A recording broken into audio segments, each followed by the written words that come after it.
Have you ever heard the saying, that person is such a diva? Lord knows I have. Let's talk about it. All right, troops.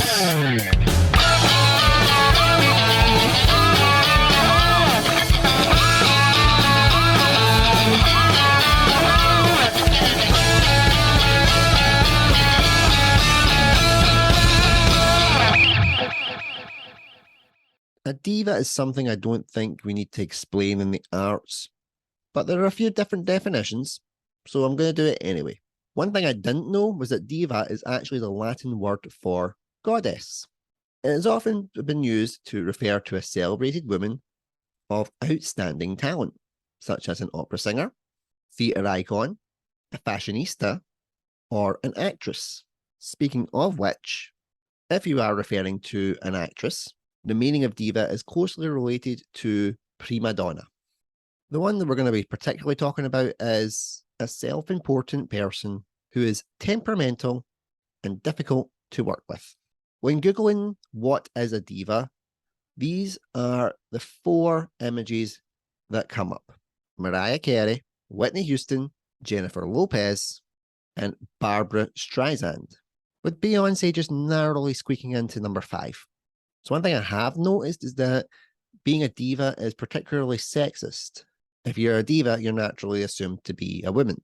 Take it from someone who's in the arts, there are plenty of male divas out there. When trying to find out what constitutes to diva-like behaviour, this was an excellent description. Divas, by definition, are high-performing, high-maintenance narcissists. They are needy, demanding, negative, and talk almost incessantly about themselves. Research says that these are unhealthy divas, and the source of their narcissism is usually resulting in low self-esteem. I didn't realize there was a difference between an unhealthy diva and a healthy diva. As far as I'm concerned, divas are divas. They're all unhealthy. And just for shits and giggles, I googled how to handle a diva, and these were the top 3 answers. Never ask a diva how they are feeling. They are bound to have crises brewing, so don't go there. Set limits and stick to them. Take a slow breath and center yourself if you feel a diva is revving up. Okay, now divas are being compared to cars. I find this hilarious. There's another way that I deal with divas that is not in that top 3, and I think it was the best one. Fire them. My industry deals with a lot of divas, both male and female. And after reading the definitions, I could be classed as a diva as well. What am I doing right now? I am talking about myself. That is diva trait. I wouldn't say I'm a narcissist, but I definitely do have low self-esteem. I am very insecure. I am quite needy.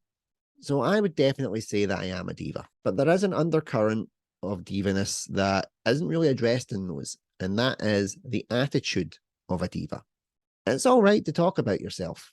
It's all right to have a high opinion of your work and your standards. What makes it diva attitude is when it becomes an arrogance, that you are entitled to something that, quite frankly, you don't work for. Since doing the podcast, everybody knows that I've had a lot of hate and a lot of trolls. But I've also been dealing with a lot of divas in the industry. And their main gripe is always, you're not qualified to be my boss. A couple of things they forget when they cross these lines.